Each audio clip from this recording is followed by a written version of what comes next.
Bonjour à tous, bienvenue à notre méditation quotidienne. Aujourd'hui, nous sommes à nouveau dans le livre de l'Exode, un livre du Pentateuque, un livre écrit par Moïse, nous l'avons déjà mentionné. Et nous méditons ce qu'on appelle, nous, aujourd'hui, les 10 paroles ou les 10 commandements. Ce sont les règles morales que Dieu donne à son peuple pour qu'il se distingue des autres peuples lorsqu'il entrera dans le pays promis.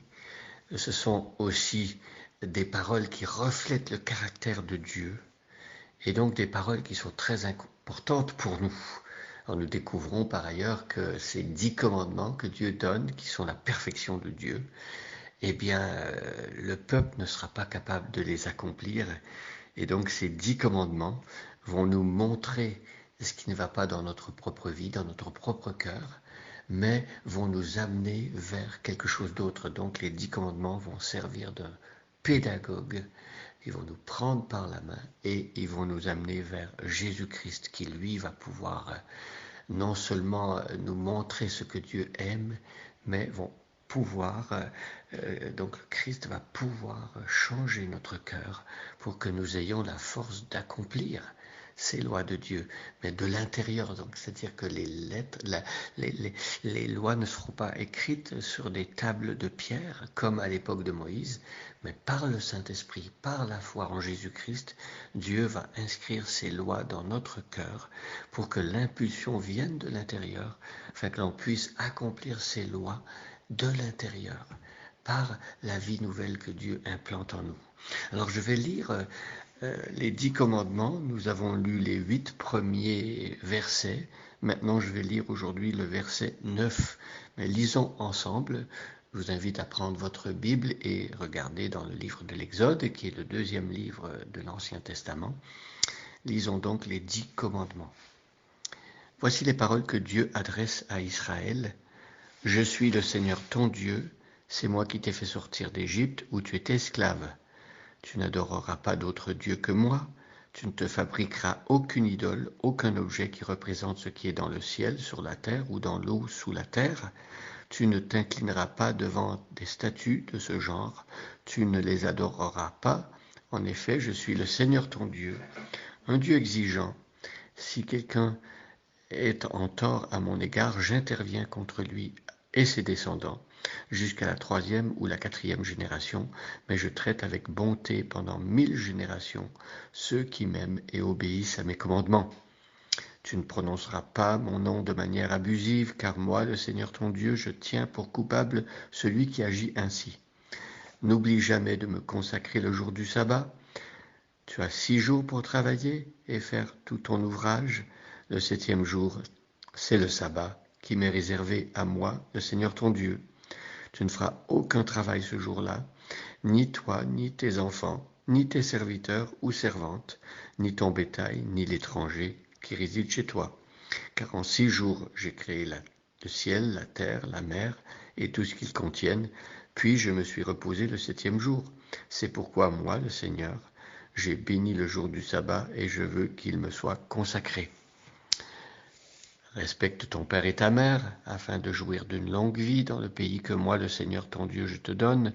Tu ne commettras pas de meurtre, tu ne commettras pas d'adultère, tu ne commettras pas de vol, tu ne prononceras pas de faux témoignages contre ton prochain, tu ne convoiteras rien de ce qui appartient à ton prochain, ni sa maison, ni sa femme, ni son serviteur, ni sa servante, ni son bœuf, ni son âne. Voilà les 10 commandements. Regardons maintenant de plus près le verset 8 et 9. N'oublie jamais de me consacrer le jour du sabbat. Tu as 6 jours pour travailler et faire tout ton ouvrage. Et donc, le texte va poursuivre en disant que le 7e jour, c'est le sabbat qui m'est réservé. Donc, tu as 6 jours pour travailler et faire tout ton ouvrage. Le Seigneur nous donne le travail comme une bénédiction. Il y a un proverbe de Salomon dans la Bible qui dit que le précieux trésor de l'homme, c'est son activité. Alors, certaines personnes, à tort, ont compris que l'une des malédictions de la chute, c'est-à-dire après la désobéissance d'Adam et Ève, certains ont pensé que l'une des malédictions, c'était justement le travail. Mais le travail existait avant la chute. Dieu avait donné à Adam et Ève,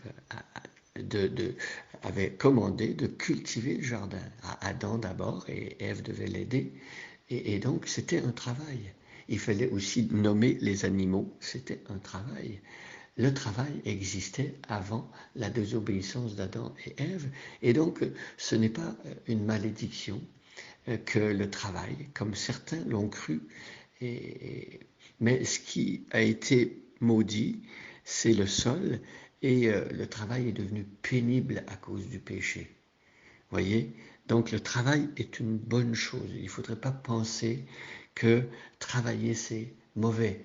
Alors, le travail est devenu plus difficile parce que Dieu a dit à Adam, tu travailleras à la sueur de ton front. Et bien sûr que dans le jardin, avant la chute de l'homme, l'être humain pouvait cultiver des fruits, des légumes, la terre produisait à profusion, et il n'y avait pas ce genre de malédiction. Aujourd'hui, il y a une malédiction de la terre, malheureusement, et on doit travailler fort parfois, et c'est pénible.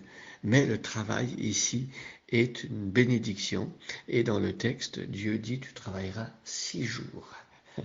Donc, il y a de quoi gagner son pain, il y a de quoi faire travailler 6 jours, vous voyez. Mais on va voir dans les textes qui vont suivre que le 7e jour va être réservé au repos. Travailler 6 jours. Alors nous prions ce matin pour ceux qui veulent travailler mais qui ne le peuvent pas. Soit parce qu'il y a des conditions économiques qui ne le permettent pas, soit parce qu'il y a une maladie, un problème physique qui empêche les personnes de travailler. C'est vrai que c'est une épreuve de ne pas pouvoir travailler. Nous prions pour ceux qui veulent travailler, qui ne le peuvent pas pour l'instant. Nous demandons à Dieu de leur donner la force et surtout d'ouvrir des portes pour que bientôt ils puissent travailler, soit en allant mieux physiquement, soit que la conjoncture économique change et qu'ils puissent trouver un emploi. Et nous prions pour que ceux qui travaillent 6 jours, pour qu'ils puissent avoir l'énergie, la force, qu'ils soient renouvelés et qu'ils trouvent un grand plaisir dans leur travail, que Dieu leur donne, que ça puisse permettre qu'ils expriment les dons, les talents qu'ils ont reçus et comme la parole de Dieu le dit, travailler pour le Seigneur. Le Seigneur dit dans les épîtres de Paul, soit que vous mangiez, soit que vous buviez, soit que vous fassiez quelque autre chose, faites tout pour la gloire de Dieu. C'est-à-dire que lorsqu'on va au travail, on cherche à plaire à Dieu et non pas aux hommes, et on veut travailler pour le Seigneur aussi. Alors demandons à Dieu cet état d'esprit et notre travail en sera transformé et renouvelé. Bonne journée à chacun et à chacune et soyez bénis.